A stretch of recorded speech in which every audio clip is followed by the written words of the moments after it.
Hello again. I'm Chris Lee of Southeastern 16, joined by Blake Lovell and Max Barr. We're here to preview and predict the outcome on Kentucky and Tennessee in the Sweet 16 Lucas Oil Stadium, Friday night, 6:39 Central. You can catch it on TBS or True TV.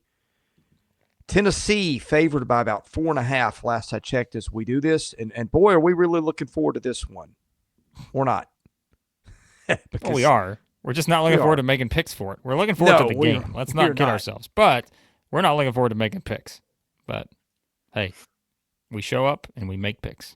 We show up and we make picks. And guys, we know these teams backwards, forwards, sideways. And if you're watching, you probably do too. And boy, am I going to lead with a wild stat. Okay? Because Tennessee is the defensive team of the two, and Kentucky is the offensive team, right? Well, we've talked about how Kentucky, since that Ole Miss loss on February the 4th, has been a different team. Listen to this, guys. On Bart Torbeck from February the 4th on, Tennessee is the 14th best offensive team in the country. Kentucky 22. And this is really wild. Since that date, Kentucky the 11th best defensive team in the country, and Tennessee the 29th. Like, where do we even start with this? That's crazy. And that's a decent, what was that, a 5-week, 6-week sample size of basketball? Yeah. Wow. Yeah, hey, we've been saying the Cats have been playing better defense, but I didn't know that much better. Wow. That may change some things. Now, opening up with some wager talk here. We have a 4.5-point favorite for the Vols. But this is honestly one of the most even split in terms of betting splits from Visa, and this is dead even. All this the bets, of course the it bets, is. Yep, bets and handle percentages are all between 40 and 60%. So there's no significant money on either side. We don't know what to do with this game. Vegas doesn't know what to do with this game. The people betting in Vegas don't know what to do with this game. So let's do our best.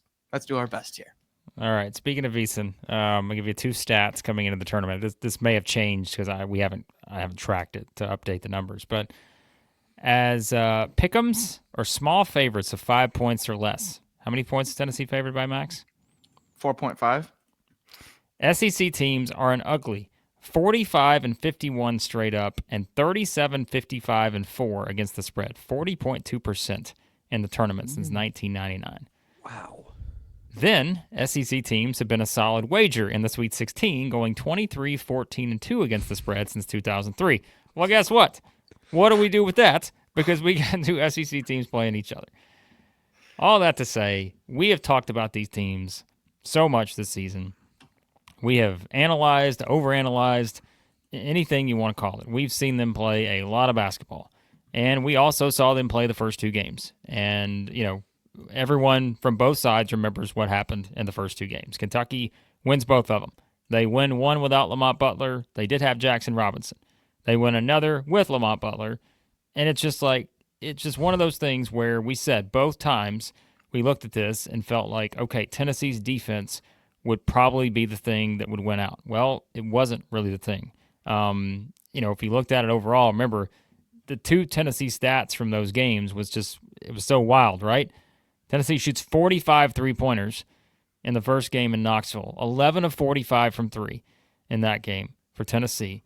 And then, you go to the second matchup in Lexington, and you pull up those numbers again, and you're like, okay, well, come on. They're not going to shoot 45, but they got to shoot better than that, like percentage-wise, right? No, 3 of 18. So completely flipped it in terms of the attempts, but the percentage still went down.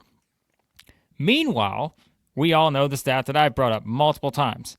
The wildest thing you're going to see when you have a team like Tennessee, who is third in the country in three-point defense, 28.3%. What an incredible number that is that Tennessee is giving up this season. 28.3%.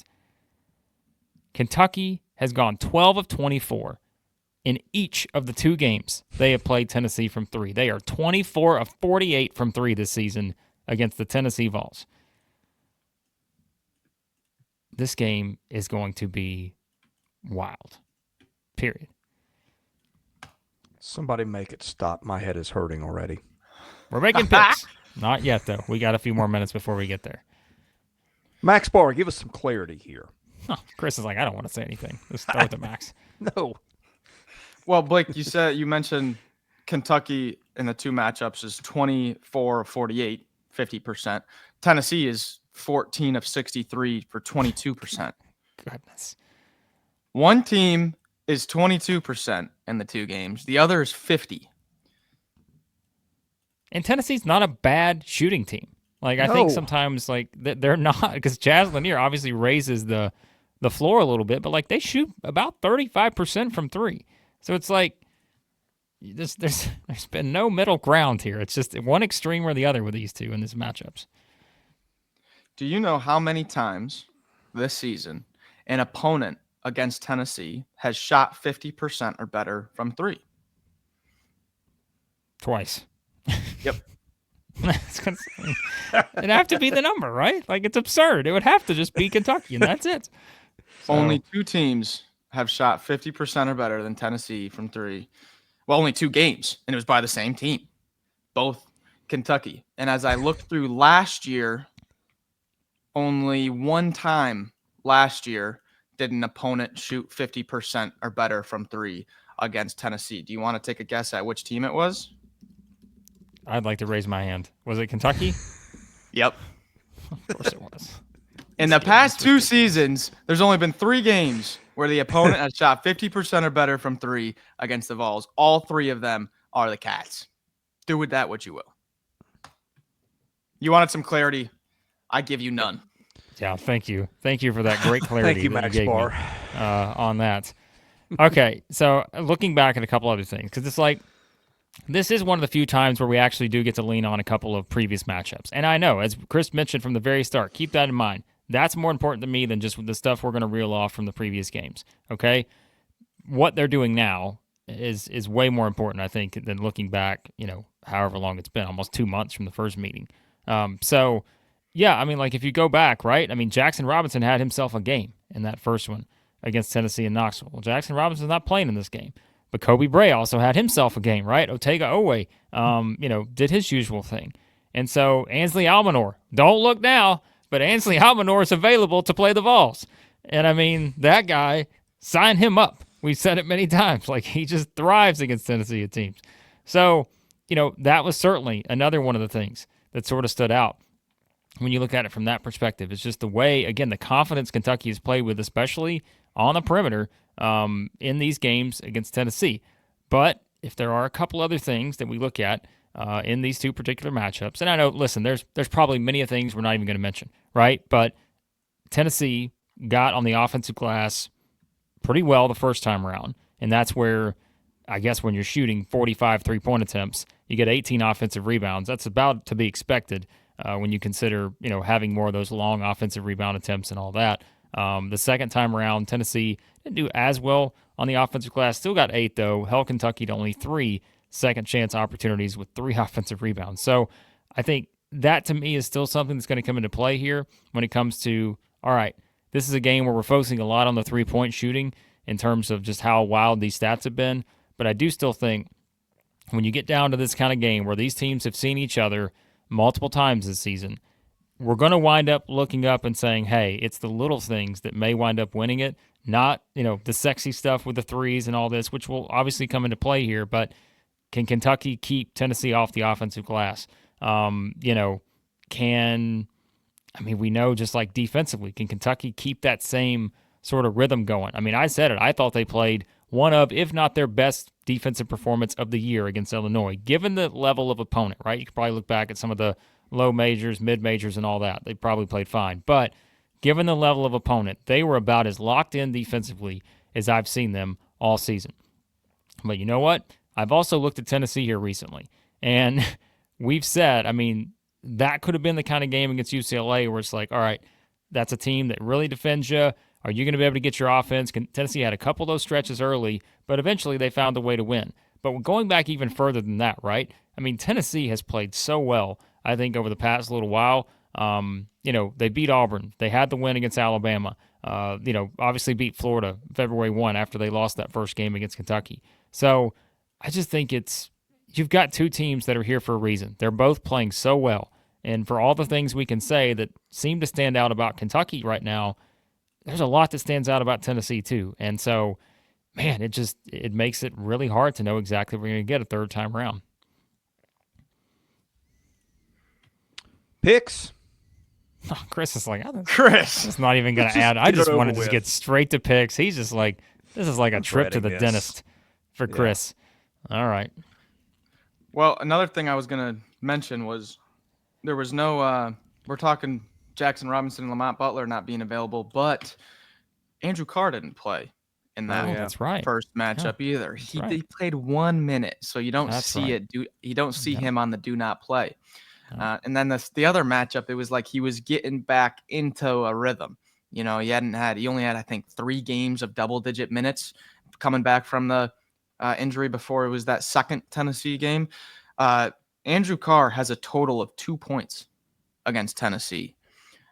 So that's a factor, being 2-0 against Tennessee with Andrew Carr only scoring 2 total points. He's been a lot better as of late. So there's another little wrinkle as well. But as we get to picks here, we have a spread. Like we said, a 4.5. Kentucky, as underdogs, have been just near better as an underdog than they have as a favorite. You can almost trust them more to win the game as a dog against these top teams than as a favorite. That's how the underdog mentality for the Cats has been this year. I'm going to pick Tennessee to win this game. The reason I'm going to pick Tennessee is because of those 3-point numbers. And it might come back to bite me because Kentucky just love shooting against Tennessee. But 50% in 2 games compared to 22% in 2 games. Tennessee's from 3 compared to Kentucky from 3. I just think that the law of averages, it's got to be a little bit closer than that. And with how close the first 2 matchups are, I think if the 3-pointers, just a few of them flip the other way, I think that could be the difference in this matchup. I'm leaning on those 3-point numbers coming kind of back down to the averages. If they don't, you can call me an idiot and I'll be wrong. I hear some guys once said a few times, you got to pick Tennessee in this spot, right? I mean, they're a favorite in the betting markets. They're a favorite in Ken Palm. On the other hand, it's been said, those who don't learn from history are doomed to repeat it. Which way am I going to go? Man, I hate this. Have I learned from my mistakes? No, I've not. I'm taking the balls. I could have done the opposite and really put Blake in the spot, but that's what I'm going to double down on. Why not? Wow. Once. Wow. All right. Both of you guys. I thought you were going to put me in the spot to where I had absolutely, I had to really think about it. I should have done it. Yeah, you messed up because you gave me an out here, and anytime I get a chance for that out, you better believe I'm going to take it. So the thing Max brought up, I think, is important because the shooting numbers, you can say, well, everybody keeps saying they're not going to do it again. Well, they did it the second time. Think about the difference, though. What's the difference in this game? Number 3, they're playing in a football stadium. Yep. And if you think about it, that is something that can really come into play sometimes. When you talk about just, we see some teams maybe get off to a slow start and all that. And again, I do think from Tennessee's perspective, this is one where you better believe they've studied the tape to figure out how did they make those 24 threes against us. And Rick Barnes, defensive guy, he will probably have a few things that he can throw at Tennessee here, that will start with Zakai Ziegler and Jemai Meshack. But I do think they will make some significant changes probably to where they see the way Kentucky runs their offense, the way they execute. And I always say that's one of the most impressive things about Kentucky is just the way they get the shots that they want to get. And we saw that against Illinois too. So I say all that to tell you that it's the Sweet 16. And, can we really, in a matchup of SEC on SEC, can we put that on anybody? the you-know-what. Can we put the you-know-what on any of these teams? I think that would be unfair. So therefore, thank you to Chris Lee. Thank you so much for picking Tennessee, because that makes it easy for me to be like, you know what? I'm giving a gift to the people here and picking Kentucky, so that we're not putting the you-know-what on a certain team throughout this NCAA tournament cycle. So you're welcome to everyone. It seems like you wanted to pick something else. Seems like it. Seems like Wow. One will never know, will they? Because they will never know, because I'm going to pick Kentucky. So you can do your insinuations and think all you want, but you know what? I'm going to... But look, here's the thing, though, right? Because I picked Kentucky, if you're a Kentucky fan, you're probably like, hey, why didn't the guy just pick Tennessee? Because it worked out fine the first 2 times. But it's like, you know, do I want to put that on Tennessee? It's unfair both ways. So, you know, I'm just gonna pick the Cats here. So, Blake, how long have you and I known each other? Oh boy, it's been a long time. It's been at Feels least like 100 years. I think it's been close to 15. Yeah, 50 sounds right. You got to be thinking, well, like we're better friends than even we knew. if I let you out that easily. Well, yeah, because I absolutely thought you were going to pick Kentucky, and then I would have had to actually, you know, come up with some clever pick here that I just did not have for this. I came into this video like I usually do. Anytime we have games like this, I had no clue who I was picking. So this is why I picked third. So if you're trying to listen to the picks and the actual, you know, which ones you feel like are more warranted and have a little more thought into them, definitely always go with Max and Chris, because my pick is just usually very reactionary to whatever they say. Yeah. So, well, what will be? It'll be the last time we see one of these teams play. And boy, all kidding aside, they have given us great seasons, great memories, great coaching jobs, great players, both really likable teams. So, all the gamesmanship, showmanship here aside, we are really looking forward to watching this one as basketball fans. And if you're a basketball fan, you need to be playing along with bracket bids in the tournament. Blake, tell them just a little bit about bracket bids, if you don't mind. Yep. You guys in the free pick'em contest over there, the Auction Draft League, check it out. You guys are having fun. We appreciate all the support from Bracket Bids here over the past couple months. So yeah, check out the app, download it today, and also visit them at bracketbids.com. All right. For Max Barr and Blake Lovell, I'm Chris Lee of Southeastern 16. Thanks for watching. We'll see you again soon with more hoops content here at Southeastern 16.